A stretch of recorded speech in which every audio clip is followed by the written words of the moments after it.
Hi guys. Okay, so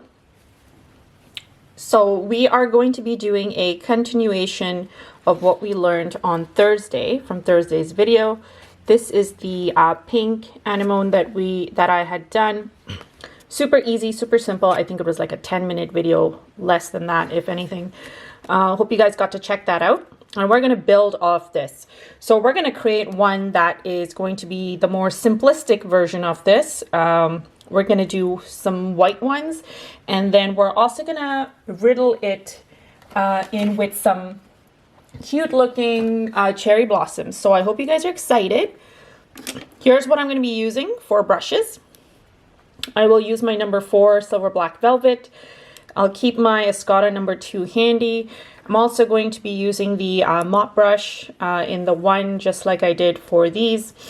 And I think that's it for now. So I'm keeping that aside. For my colors, we're definitely going to be using the Quinacridone Rose from Daniel Smith. That's if we create any more of these pink ones. We'll definitely be using the Payne's Gray mixed in with some of the Russian blue. I am also keeping some of my yellowish green handy, along with some raw umber, because I like to mix these two and get like a nicer green. And then lastly, I'm going to keep some sepia for the cherry blossom branches.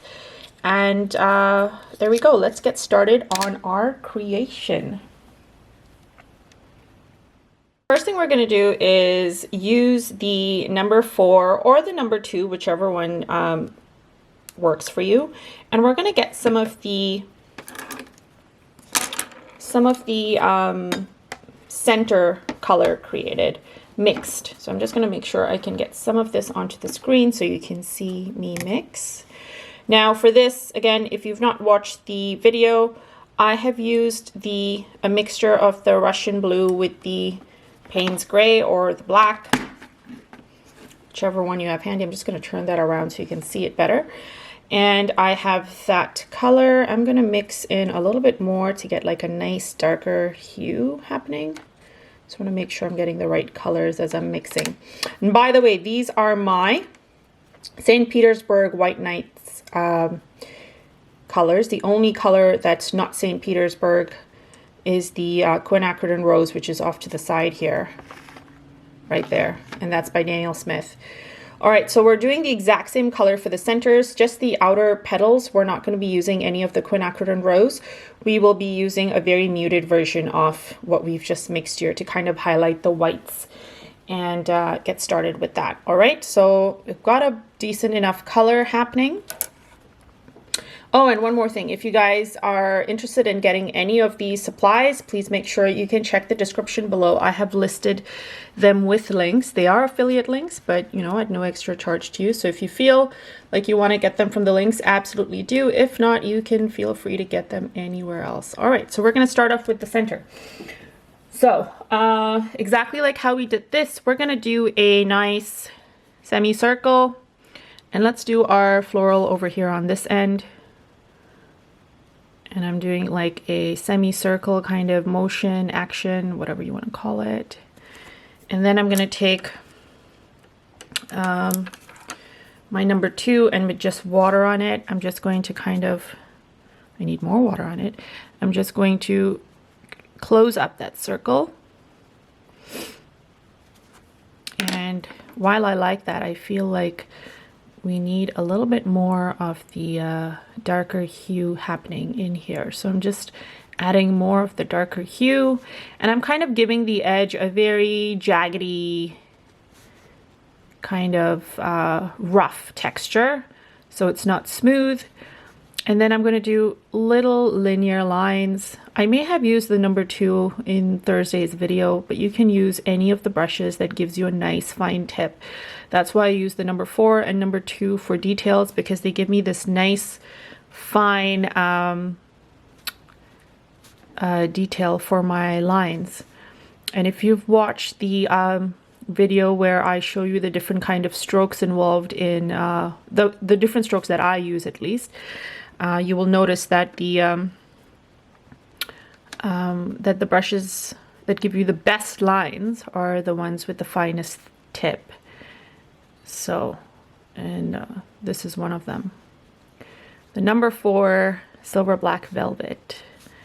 So I'm just making sure I have these jaggedy edges, and I'm just dotting to get a little bit more of that nice texture in here, and we're good. And I'm loving this paper, guys. This is the new watercolor paper by ETCHR. Sorry, I didn't mention that earlier.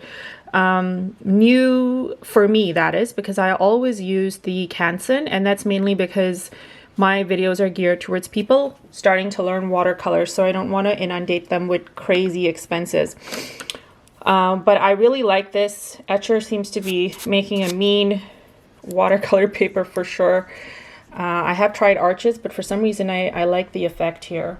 All right, so now we're moving on to the next thing. We're going to do petals. So for the petals, what I want to do is I'm going to get just a little bit of the color with my number 1 mop brush. So I'm just going to mix some of that over here, pulling some of it to the side. I want a very faint hint of it. And this is just so that my petals don't look completely, what's the word, blue or gray. So I just want a very faint hint of it. And now we're going to create the petals exactly like how we created them up here. But let's try and give them a little more flow.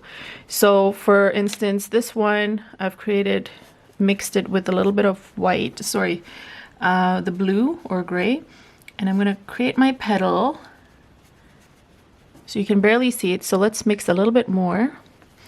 And I'm just going to add some of the color just where I've laid my water down, just in different areas. And this way I don't have one full light blue petal happening, but we have an indication that it is a white petal with texture, or shadow rather. And then I'm going to create another one. I know this is kind of hard to see, but it's the exact same method that we've used for the pink ones. And I'm leaving white space in between. And if you want, you can just take your brush and add a little bit of detail off to the side. And by detail, I mean like just add a little bit of hint to the edges. And this way you're getting some texture, some shadow. You can see that it's a white flower. You get that sense that it's a white flower at least. And you're just adding a little bit of texture in there as well. And this is perfect because while it is damp, you're able to get those soft results. That's the whole point. All right, so now we're moving on to creating the next petal. And because that one's sitting right there, I'm not gonna disrupt that one. I'm gonna leave some white space in between the two and create that petal there. And then we're just gonna go ahead and create the next one, making accommodations for the fact that these flowers are right off to the side, right?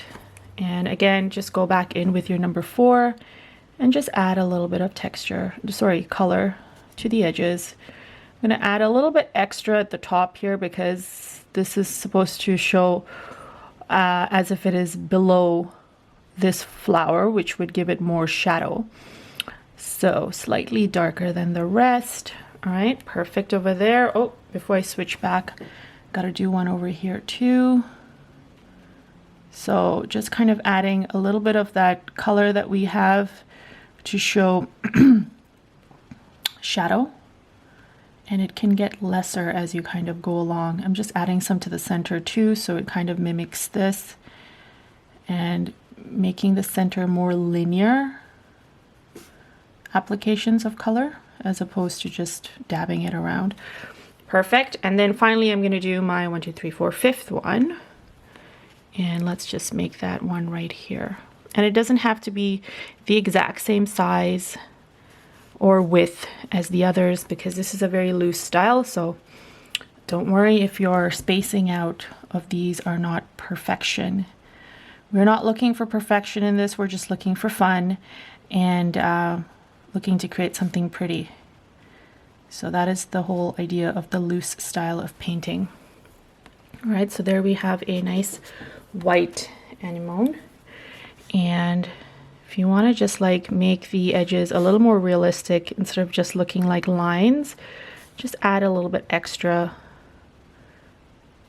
like I just did over there, so it just doesn't look like outlines. All right, so I really like how that's turned out. Let's do one more.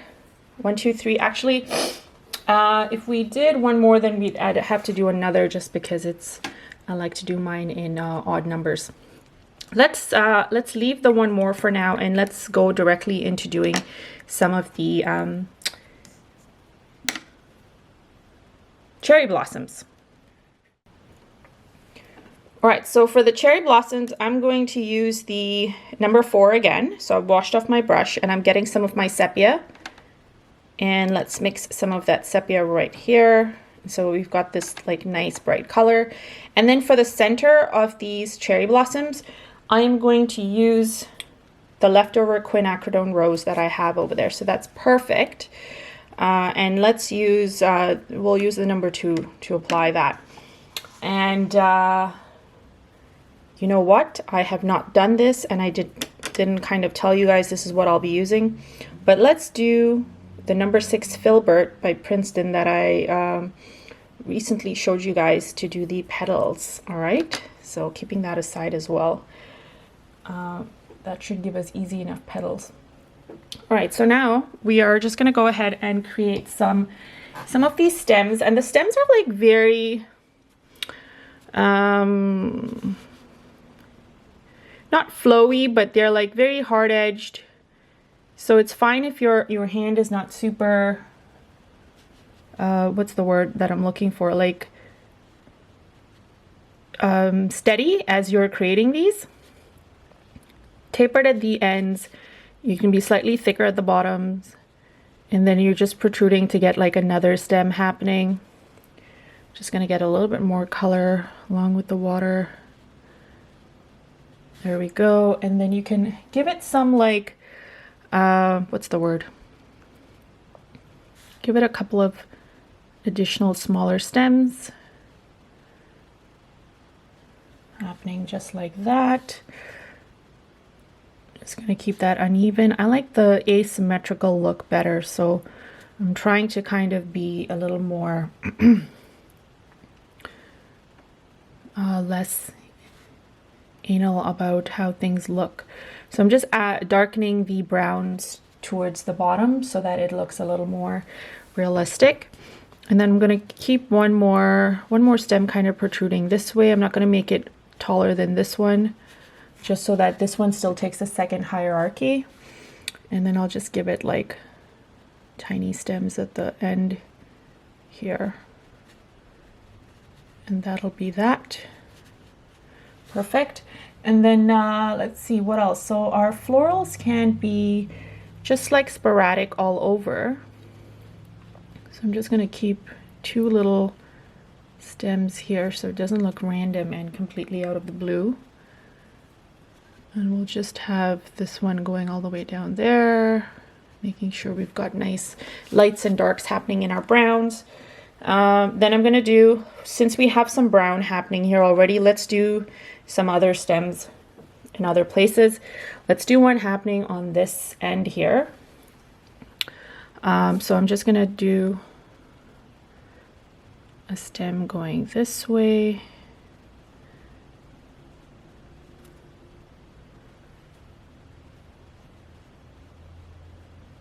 Just like that. And then we'll make this the tinier little stems protruding from the edge. And some just like this. And then I'll just give it, I always get anxious when I do stems because I always feel like maybe I'm gonna mess it up, but it's hard to mess up a stem, right? I mean, pretty organic in nature, so you can't really mess it up. But for me, placement is like a little bit over the top in my mind. So we have that stem happening. Do we want to do another one just like really faint? Yes, why not? Let's do one more kind of just happening over here.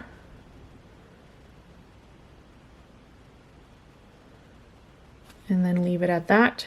And then let's pick one more area to do the stem. And this one can be a little more like with buds as opposed to actual flowers on it.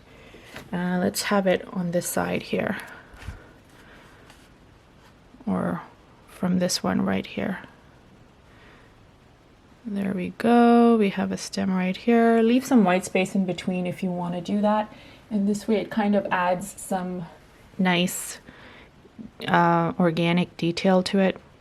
I'm having this one kind of just curving off in this direction. And that's nice too.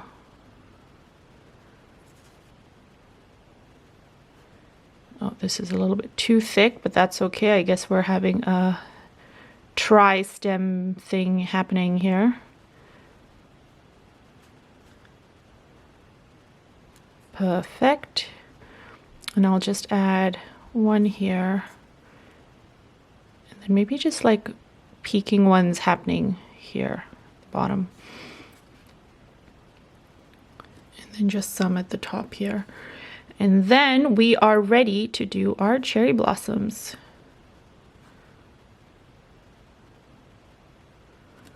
All right, that's it. Okay, so for our cherry blossoms, like I mentioned, we're going to use the number 6 Filbert. And what I will use to actually put down the petals is a very tiny bit of the sepia that we have and mixing it on the side with water. So the cherry blossoms will look more of a yellowy, browny color. Although this is looking like a blue here. So let me just make sure my brush is washed off properly. And then I'm just going to dab at this area in case there's a little bit of blue. I don't want to put down color and then it looks different. Okay, here we go. So I've got some nice light sepia mixed onto the side. And now we're going to just create, these are some simple 5-petal florals. So here's where the number 6 would actually be big for these ones. But literally all we're doing is 1, 2, 3, 4,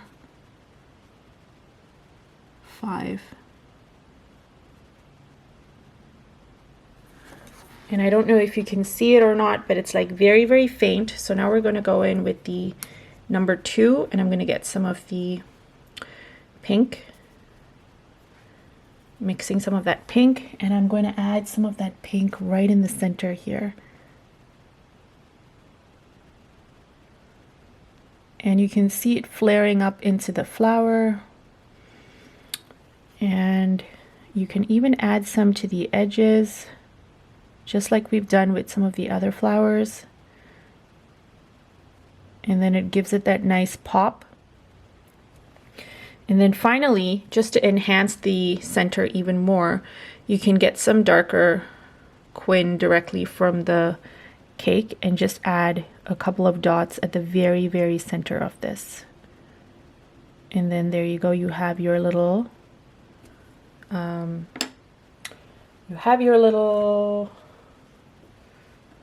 cherry blossom. I don't know why the word keeps like evading me. I'm gonna even get some of the brown actually, just to kind of intensify the darkness, because I think the cherry blossoms do have a little bit of that brown as well, kind of reflecting from the center. There we go.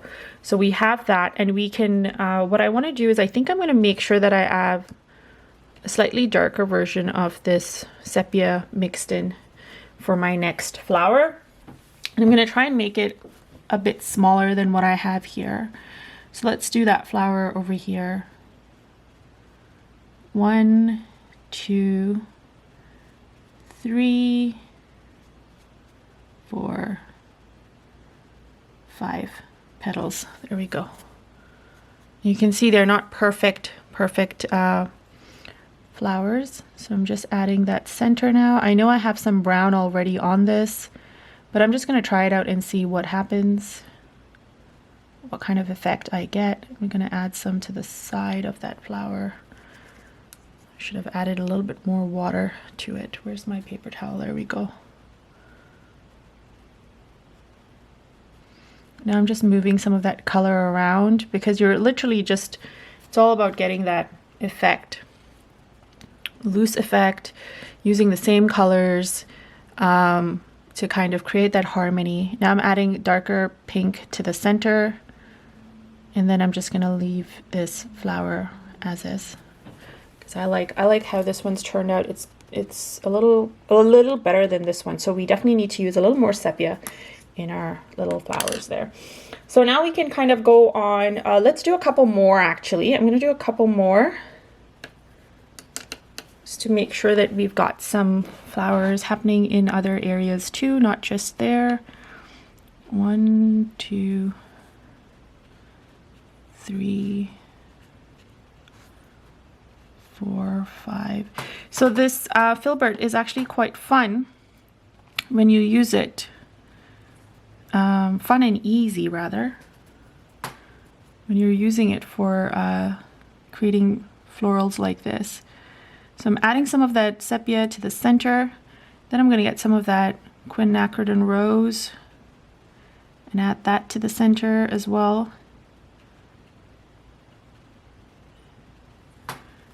and leave that as is. Now I'm going to create a couple other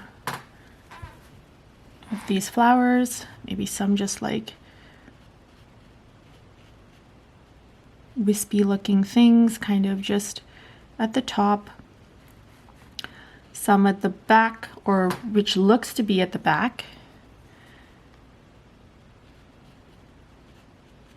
And again, not giving it too much detail, just kind of a hint or an indication that they are there.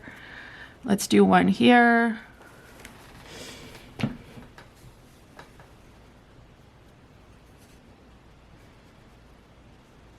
Peeking out from this side. And then I'm going to go in with this because I was able to get so much done because I know that this paper holds the dampness longer compared to the other paper that I've been using all this time, which is the Canson watercolor paper.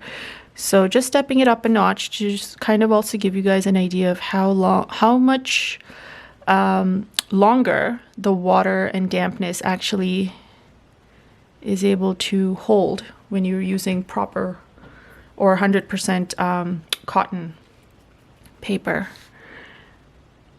Again, I like to use the Canson watercolor paper for practice, otherwise it can be quite expensive.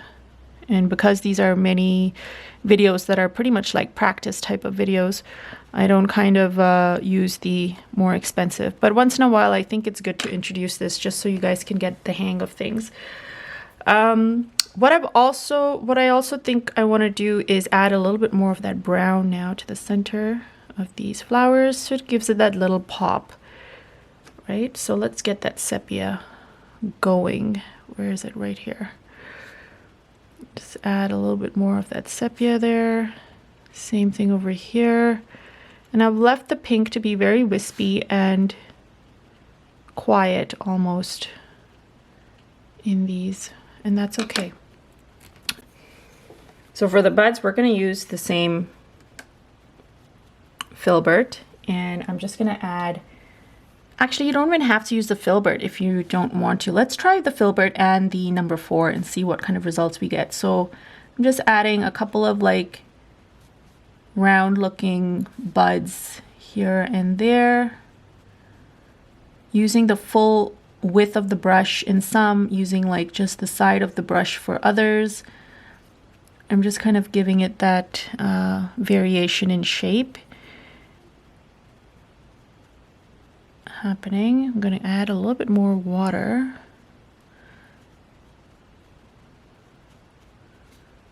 There we go. Just make sure like all your buds are like different sizes.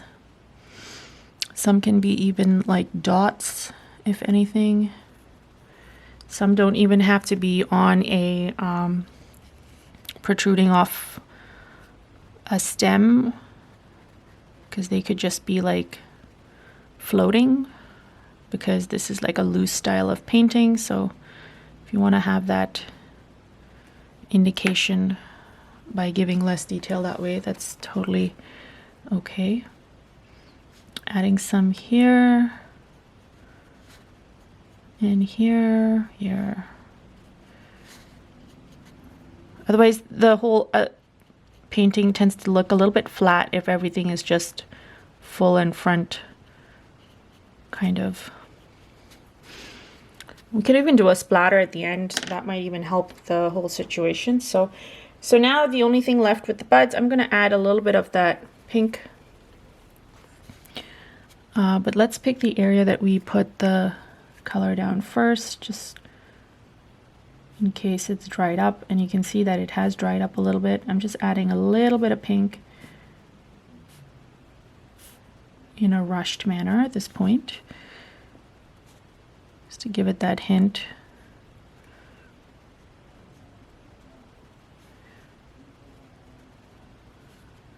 You can give it the pink in the center, because then that can look like it's the center of the bud for some of them. But I'm just kind of adding it at the bottom, at the top, sporadically. I just want the hint of pink to be there, so you can kind of see that it is a flower. It's not just like brown blotches. Some can have a little bit more than others. It's entirely up to you. Just kind of be loose with it. It doesn't have to be super detailed. Some can be all pink if you want, like paint the whole thing pink. Just don't make it overpower and overpower the main florals, because we want to have that hierarchy where these main florals are it. And they're the ones that steal the show. The others are just tiny details that kind of are added. Okay, and I think at this point you can either leave it as is, or what you can also do is just add a couple of extra buds, but with using just brown. And so that would look something like this. And I think that might add like some nice detail. Let's do that.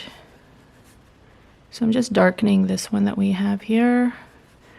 And I'm going to add a couple of stems, and they literally look like brown berries, for lack of a better term.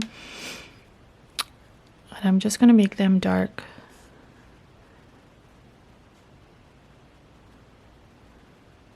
So just add them at the ends of the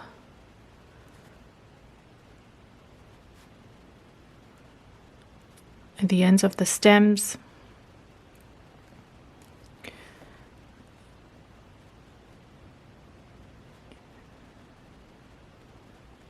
And this way it also gives you like some nice texture, sorry, not texture, shape.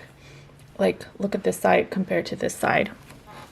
So I really like how this is flowing. I'm just going to add some at the edge, at the end.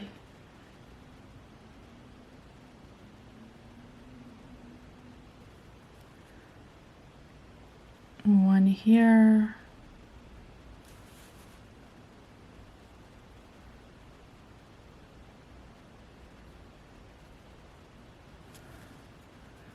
One there.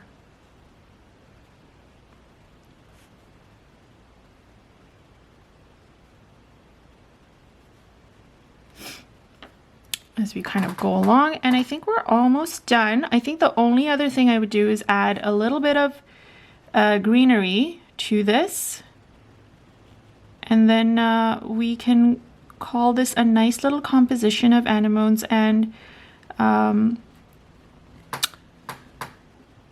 cherry blossoms. I don't know why the word keeps evading me today. Cherry blossoms. It is springtime. We are going to be seeing a lot of these for a while, short while, and yet some reason I can't seem to be retaining the name. All right, so I think this is good. Don't need to overdo it with detail. As I mentioned earlier, you can add some splatter if you want, or just add a little more of these. It's entirely up to you. So for the leaves, we're going to use the number 4, and I am going to use a mixture of the green, yellowish green, so I'm mixing some of that here, and my umber, raw umber that is. Mixing that in there. And I don't want the green to be too overpowering, so I'm mixing a bit more of water happening in here. And so the leaves are going to be just protruding from the sides. So we're going to do a couple of stems coming outward. For that, I will use a little bit more of the umber on just on the tip of my brush, and let's do one happening over here. So we'll just do stem coming out this way, and you can see it's like a really nice muted green that we have. And then for the leaves, I'm just going to add like some direction this way, and then using the tip, pressing down and then coming downward towards it. And then I'm going to dip the tip of my brush in water, coming back to my sheet, drawing and doing the exact same motion that I did previously and pulling downward. And then we have our leaf.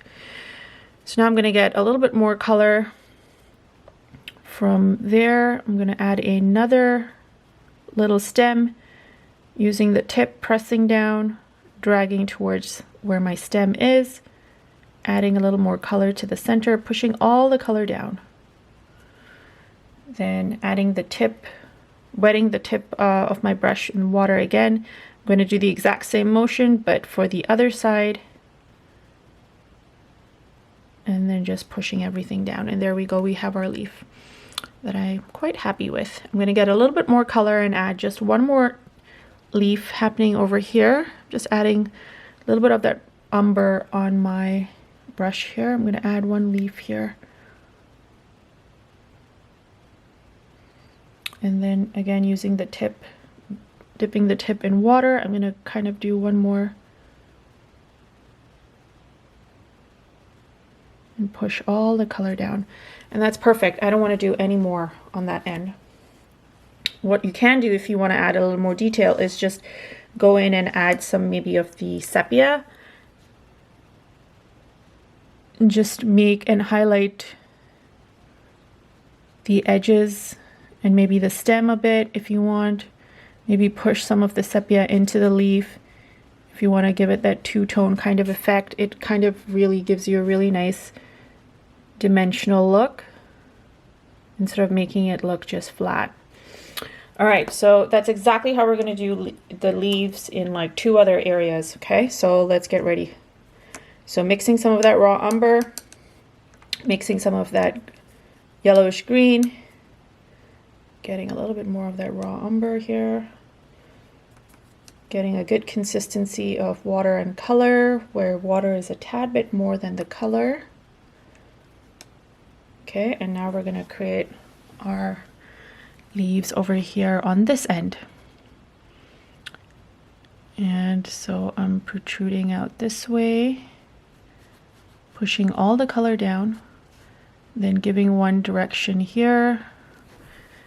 And it's okay if you want to move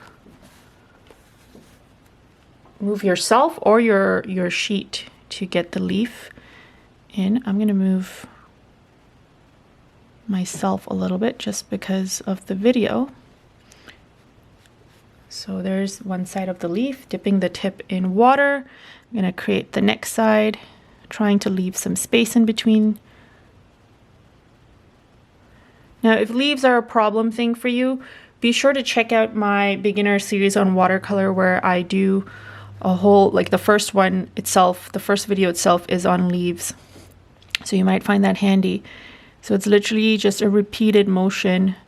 And once you get the hang of this, you realize how much of this you really use for stems, sorry, not stems, for leaves and petals and other things, really. So now I'm getting some of that sepia. I'm just going to add it here and there. Give the leaf like a nice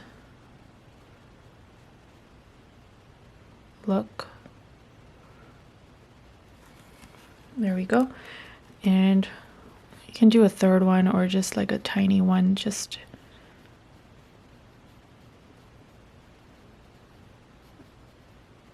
just like that. And just adding a little bit of the dark umber to it so it's differentiated from the other petal. All right, so there we go. We've got our second, and now let's do our third. Actually, I'm just going to do one more leaf happening here. It just felt a little bit bare. That's fine. Okay, adding a little bit of the sepia to kind of darken that area. Perfect. So it doesn't look flat. And now we can do the leaves in one more area, and then we can call it quits.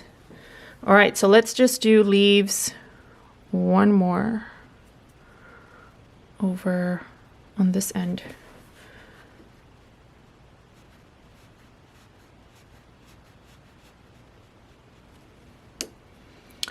And I'll do one protruding this way, pushing all the color down to the bottom, guys, don't forget. So there's the first leaf. Dip the tip of my brush in water, and then I just got a little bit of the umber in there just so I could get this nice dark trail in the center. And then let's do another leaf happening this way. And I'm just going to turn my sheet this way so I can do this. Let's do that. Perfect. Dip the tip of my brush in water again. And I'm doing the second part of the leaf. And there we go. We've done our leaf. My hand kind of touched this area a bit. And let's just do one more. I'm going to get a little bit more of that umber, just so that it looks a bit more enhanced compared to the other leaves that we have. And there we go. We've got our third set of leaves, and we're done. So I'm just adding a little bit of darker sepia on here to the bottom, so it doesn't look off. But yeah, here we go.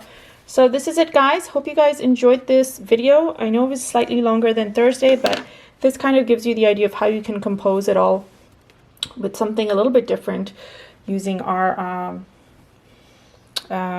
cherry blossoms with the anemone. So thanks so much, guys, for watching. I hope you enjoyed this video. Please consider liking and subscribing to my channel if you like video tutorials like this. It really does help my channel grow and encourages me to kind of create fun videos like this for you guys. So again, appreciate your time. Please send me your work. I love seeing your work. I am available on Facebook and Instagram, and love hearing from you guys and engaging and just even sharing your work on my stories. So have a lovely, lovely Saturday, guys, and we will chat soon. Bye.